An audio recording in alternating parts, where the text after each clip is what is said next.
Hello, the story I'm going to read you today is called Yoko, and it is by Rosemary Wells. This is a picture of sushi, different kinds of sushi. That's a food that's made in Japan. You might have tried it before. It's got rice, and this is seaweed, and sometimes it has vegetables and fish. And there's Yoko, she's holding chopsticks. Lots of times people will eat sushi with chopsticks.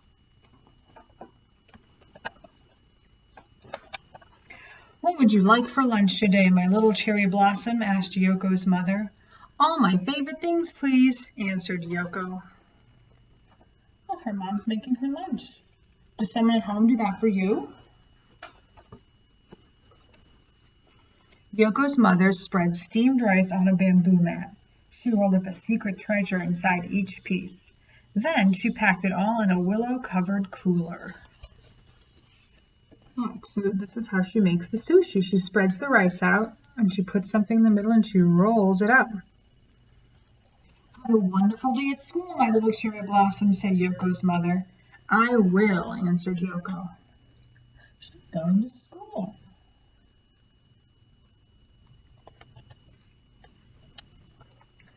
Yoko said hello to all her friends. Everyone in Mrs. Jenkins' class sang the Good Morning song. There's all of her friends. At noon, Mrs. Jenkins rang the lunch bell. Lunch boxes out and open, please, boys and girls, said Mrs. Jenkins.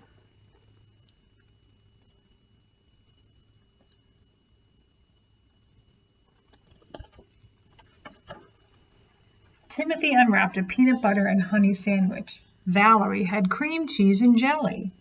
Fritz had a meatball grinder. Tulip had Swiss cheese on rye. Hazel had egg salad on pumpernickel. Doris had squeezed cheese on white. And the Franks had franks and beans. Look, these are all of her friends. They've got different kinds of sandwiches.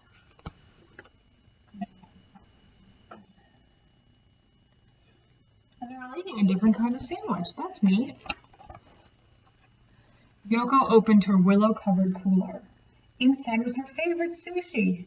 Tucked in the rice rolls were the crispiest cucumber, the pinkest shrimp, the greenest seaweed, and the tastiest tuna.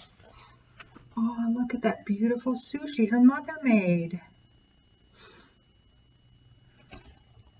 What's in your lunch? Asked one of the Franks. Ick, it's green. It's seaweed. It's different from what he's eating. Is that a nice thing to say to somebody?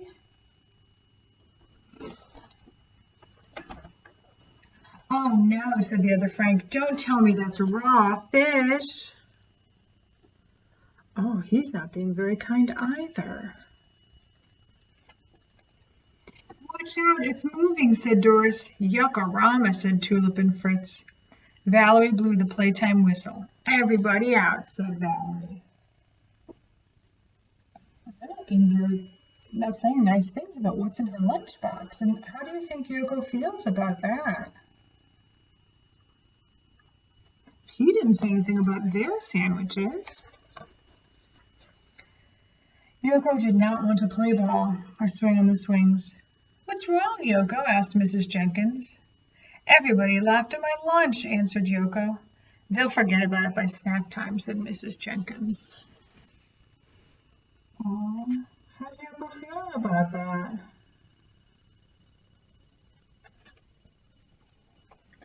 But they didn't.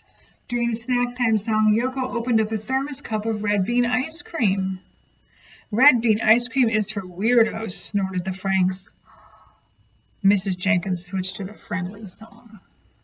You're not being very kind about what she likes to eat. I think that's different from them.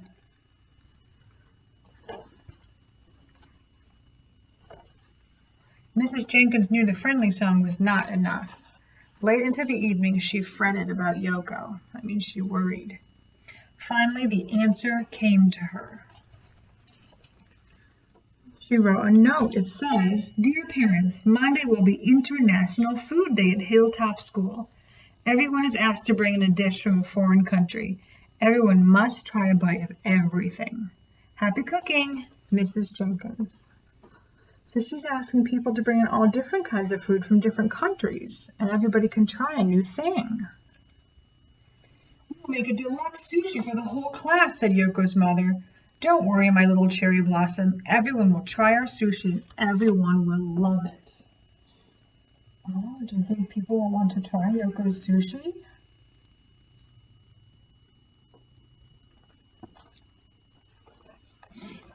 On Monday morning, Valerie and her mother carried in a plate of enchiladas.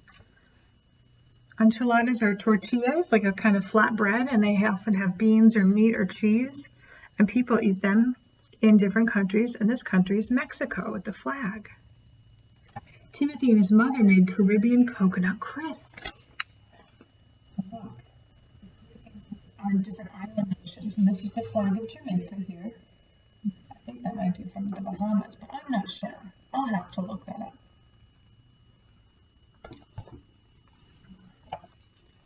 Hazel brought Nigerian nut soup. Harry brought Brazil nuts. Doris brought Irish stew. Tulip bought potato nishes. Monica bought a pitcher of mango smoothies, and Fritz bought spaghetti. So look, she brought something from Nigeria. That's the Nigerian flag. Potato nishes, this is a flag from a country called Israel. It's where a lot of Jewish people live. And even if Jewish people don't live in Israel, they might like to eat potato nishes. We have spaghetti from Italy. And Big Frank cooked up a pot of Boston Franks and beans.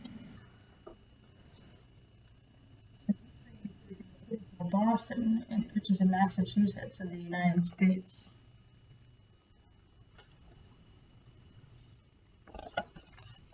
At noon, Mrs. Jenkins rang the lunch bell and everyone sang the Clean Hands song. What does International Food Day mean to us, boys and girls? Asked Mrs. Jenkins. Try everything, said everybody.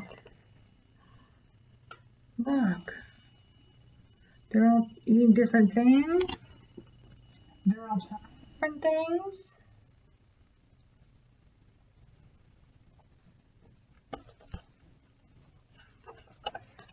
When Valerie blew the playtime whistle, there was not a nibble of nuts or a sip of smoothie left.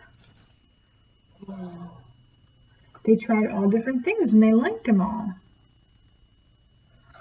But no one had touched even one piece of Yoko's sushi. Oh no, they were supposed to try everything and they didn't. How do you think Yoko feels about that?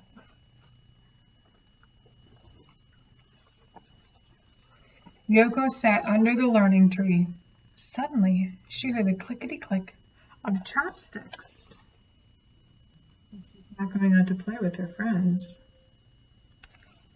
It was Timothy. He was still hungry. Look, there's nothing else left, and he's still hungry. And he's going to try the sushi. Do you think he'll like it? Let me show you how, said Yoko. Look, he's trying to use the chopsticks and he dropped the sushi. You have to learn to use chopsticks. It can be tricky. And look, she showed him. Timothy polished off the rest of the crab cones in his own way. He's just picking them up with his hands. Look at Yoko. Can we have sushi again tomorrow? He said. I'll ask my mother, answered Yoko. Did he like it? During the school bus song, Timothy found a coconut crisp in his pocket. He gave it to Yoko. It's even better than red bean ice cream, said Yoko. That's what he brought in and he shared it. On the bus, Timothy and Yoko made plans to push their desks together and open a restaurant the very next day. Those are the rest of their friends. Wow. And they did. They ordered tomato sandwiches and dragon rolls. For dessert, they had brownies with green tea ice cream, and they couldn't have asked for anything more.